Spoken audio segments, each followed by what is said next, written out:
That way the object is to get this bearing to fit in here snugly. So let me see if I can find my reamer here. Now I'm going to go really slowly with this because my reamer actually does not have the millimeters marked out on it like some of the, I have a cheap reamer. Some of the more expensive ones have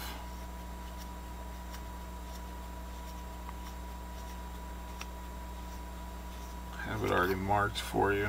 Unfortunately, mine does not.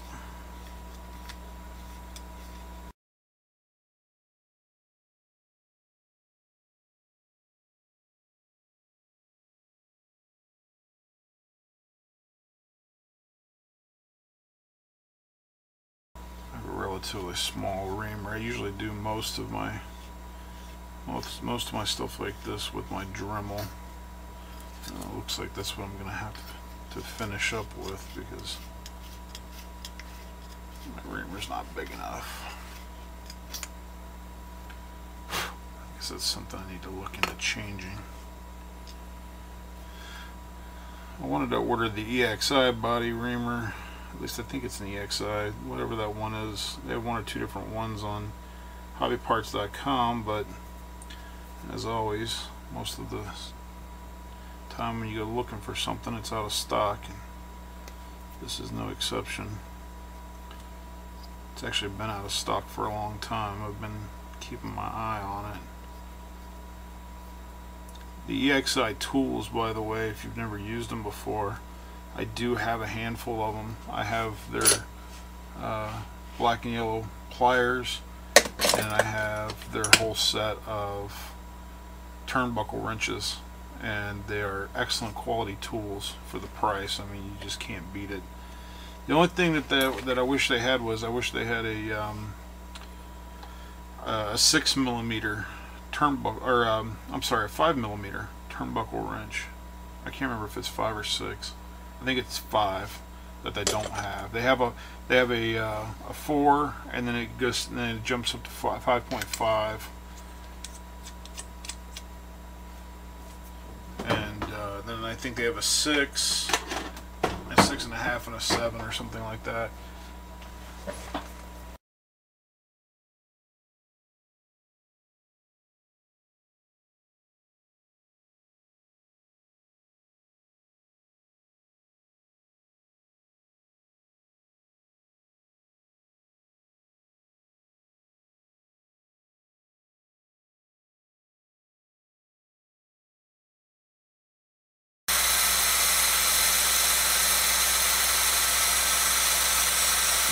Go.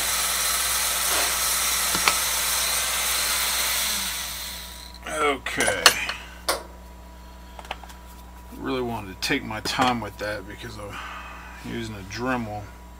It's hard to actually cut that hole straight. I would strongly suggest that you use a body reamer. Hopefully you have a body reamer that's bigger than mine, because my hole ended up being not quite perfectly round. So I'm going to look into getting a bigger reamer. I'm just taking my X-Acto blade and going around the inside of here and cutting off all the loose cuts of plastic. So anyway, once you get your hole big enough, you're just going to pop your bearing in there. Should fit snugly, like so.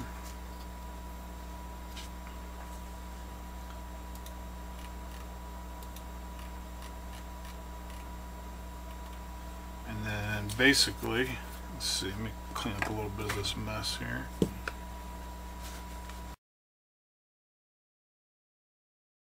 Alright, now all we have left to do is put her back together. So let's get the bottom mount.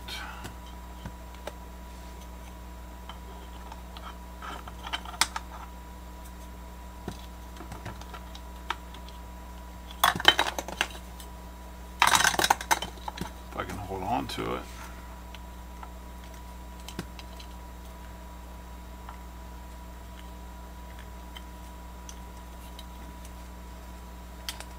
Slide our steering wheel into the bearing here.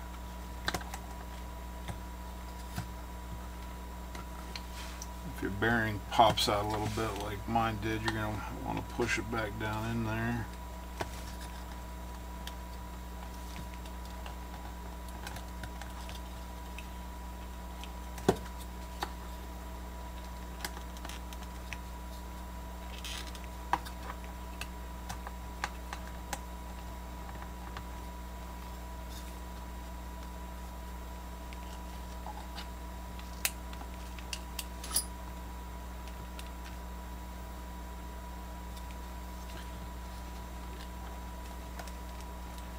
You know, it looks like my bearing maybe just a tad tall. So I'll tell you what, change the size of the bearing that I was stated earlier to a 8 by 12 by 3 bearing. I misjudged it when I took it apart earlier. I should have got out my digital calipers. I thought I could use my ruler. Yeah, shouldn't hurt it, but I would, if I were you guys, I would suggest going with a 8 by 12 by 3. Just gonna put a couple of dabs of some lightweight oil around this thing to make sure it's nice and lubed. I'm using just 3-in-1 oil there.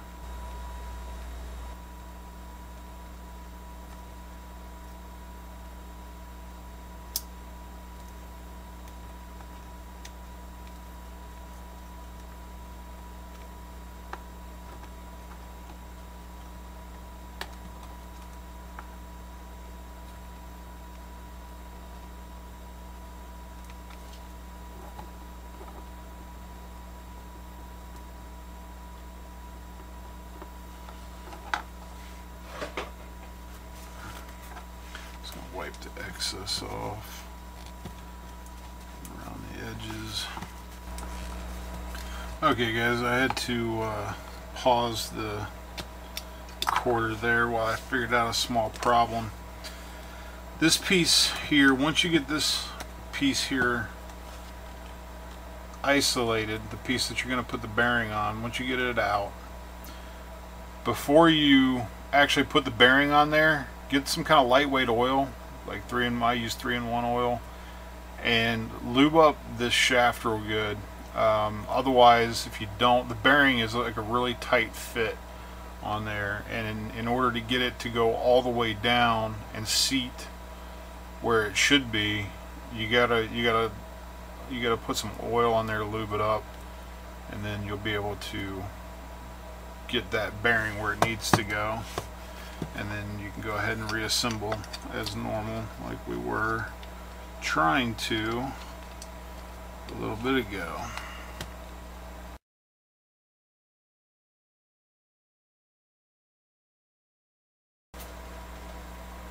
Okay, so this time we go to reassemble it.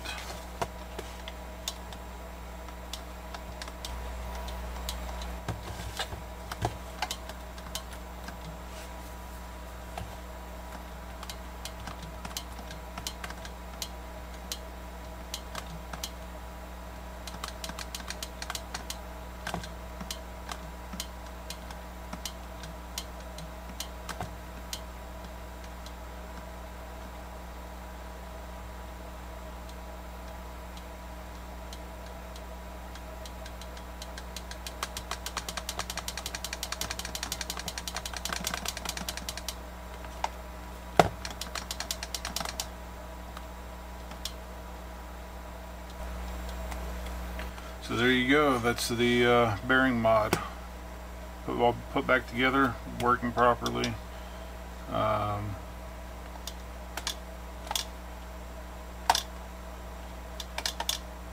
Hope you found it somewhat helpful, and if you did, feel free to pass it along to somebody else that might be able to use it. Peace.